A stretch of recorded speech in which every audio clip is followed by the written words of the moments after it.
Congress BJP ನಾಯಕರ ನಡುವೆ ರಾಮ ಮಂದಿರ ವಾರ್ ನಿಲ್ತಾ ಇಲ್ಲ. ಕಾಂಗ್ರೆಸ್ ಸರ್ಕಾರದ ವಿರುದ್ಧ ಸಂಸದ ಬಿವೈ ರಾಘವೇಂದ್ರ ವಾಗ್ದಾಳಿ ನಡೆಸಿದ್ದಾರೆ.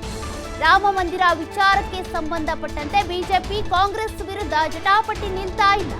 ಕಾಂಗ್ರೆಸ್ ಸರ್ಕಾರದ ವಿರುದ್ಧ ಸಂಸದ ಬಿವೈ ರಾಘವೇಂದ್ರ ವಾಗ್ದಾಳಿ ನಡೆಸಿದ್ದಾರೆ. ನಾನು ಅಯೋಧ್ಯೆಗೆ ಹೋಗ್ತೇನೆ ಅಂತ ಹೇಳಿದಂತಹ ಸಿಎಂ ಸಿದ್ದರಾಮಯ್ಯನವರ ಹೇಳಿಕೆಯ ವಿರುದ್ಧ ಲೇವಡಿ ಮಾಡಿದ್ದಾರೆ. ಸಿದ್ದರಾಮಯ್ಯ ಬದಲಾವಣೆಗೆ ಮೋದಿ ಕಾರಣ ಅಂತ ಸಂಸದ ರಾಘವೇಂದ್ರ ಹೇಳಿದ್ದಾರೆ. ಯುವ ನಿಧಿ ಗ್ಯಾರಂಟಿ ವಿರುದ್ಧ ಬಿವೈ ರಾಘವೇಂದ್ರ ಆಕ್ರೋಶ ಹೊರಹಾಕಿದ್ದಾರೆ. ಲೋಕಸಭಾ ಚುನಾವಣೆ ನಂತರ ಇವರ ಗ್ಯಾರಂಟಿ ಇರೋದೇ ಡೌಟ್ ಅಂತ ಲೇವಡಿ ಮಾಡಿದ್ದಾರೆ.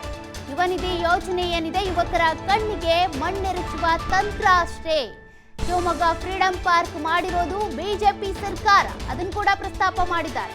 ಸಿಎಂಗೆ ಮಾಹಿತಿ ಕೊರತೆ ಇದೆ ಅಂತ ಸಂಸದ ರಾಘವೇಂದ್ರ ವಾಗ್ದಾಳಿ ನಡೆಸಿದ್ದಾರೆ. ಒಂದು 3 ವಿಚಾರಗಳನ್ನ ಇಟ್ಕೊಂಡು ಸಿಎಂ ಸಿದ್ದರಾಮಯ್ಯನವರ ವಿರುದ್ಧ ವಾಗ್ದಾಳಿ ನಡೆಸಿದ್ದಾರೆ ಸಂಸದ ಬಿವೈ ರಾಘವೇಂದ್ರ. ನರೇಂದ್ರ ಮೋದಿಜಿಯವರು ಈ ತುಷ್ಟೀಕರಣ ರಾಜಕಾರಣದಿಂದ ತುಂಬಾ ಒಳ್ಳೆಯ ಒಂದು ಬದಲಾವಣೆ.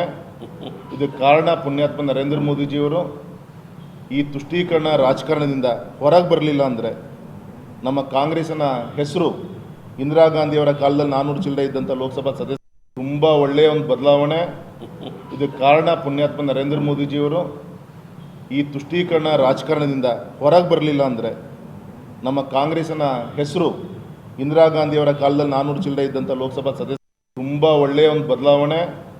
ಇದಕ್ಕೆ ಕಾರಣ ಪುಣ್ಯಾತ್ಮ ನರೇಂದ್ರ ಮೋದಿಜಿಯವರು ಈ ತುಷ್ಟೀಕರಣ ರಾಜಕಾರಣದಿಂದ ಹೊರಗೆ ಬರಲಿಲ್ಲ ಅಂದರೆ ನಮ್ಮ ಕಾಂಗ್ರೆಸ್ ಹೆಸರು ಇಂದಿರಾ ಗಾಂಧಿಯವರ ಕಾಲದಲ್ಲಿ 400 ಚಿಲ್ಲರೆ ಇದ್ದಂಥ ಲೋಕಸಭಾ ಸದಸ್ಯ ತುಂಬ ಒಳ್ಳೆಯ ಒಂದು ಬದಲಾವಣೆ.